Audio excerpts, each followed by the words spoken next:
Everything is everywhere these days. Check out the supermarket. Orange juice from China, nuts from India, swordfish from Japan, lager from Czechoslovakia, scores of European cheeses. You name it, it's there. Not when I was growing up. You'd never taste the range of French cheeses or Bohemian lager beer. At least you couldn't unless you were very rich and could go anywhere when the fancy took you. All that has changed. But it's not just foods. Got an iPhone? Everyone knows it was invented and designed at Cupertino in California. Who knows where the complex bits and pieces of its innards are made or assembled? Apple doesn't say. The industry credits China, Japan, Germany, South Korea, and of course the United States itself. Just think for a moment of the trillions of parts and finished goods moving cheaply around the world every second, a small portion by air, but most by sea. We call it globalization. But the man who basically made globalization a reality in our lives is too little known. This is his story, the story of the man who makes your day.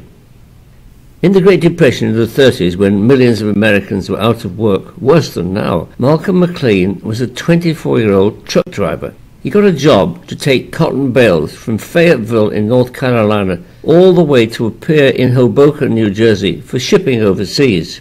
He was glad of the work, but when he arrived, he got bored out of his mind, sitting in his truck, waiting and waiting and waiting on the docks, as the worker ants muscled crates and bundles of other trucks and into slings that lifted the goods into the hold of the ship. On board the ship itself, with much yelling and arm waving, the stevedores then unloaded each sling and saw its contents placed in a designated position in the hold. Malcom wasn't just bored, he was fuming. His income depended on getting back to North Carolina to pick up more loads in his truck. Out of the frustration, inspiration struck. Wouldn't it be great, he thought, if my trailer could be lifted and placed on the ship without its cotton bales being touched? Yes, it would be great. It would be revolutionary. For centuries, general non-bulk cargo had been shipped in the process he watched. It was called break bulk shipping. Boxes, bales, crates, handled piece by piece.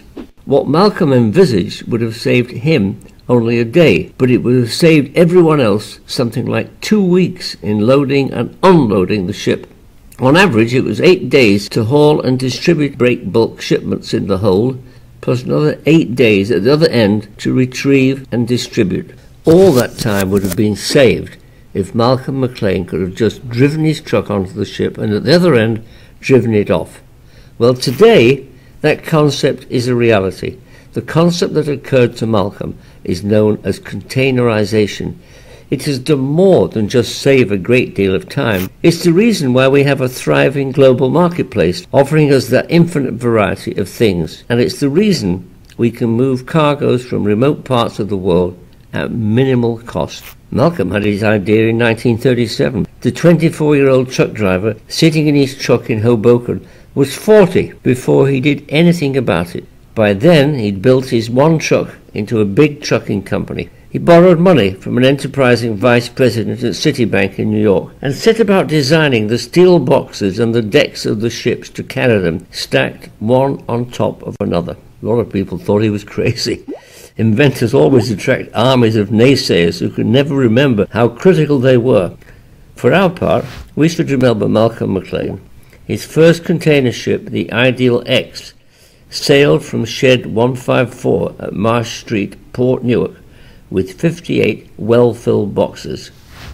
It was the beginning of the container era, shrinking our world and enlarging human choice.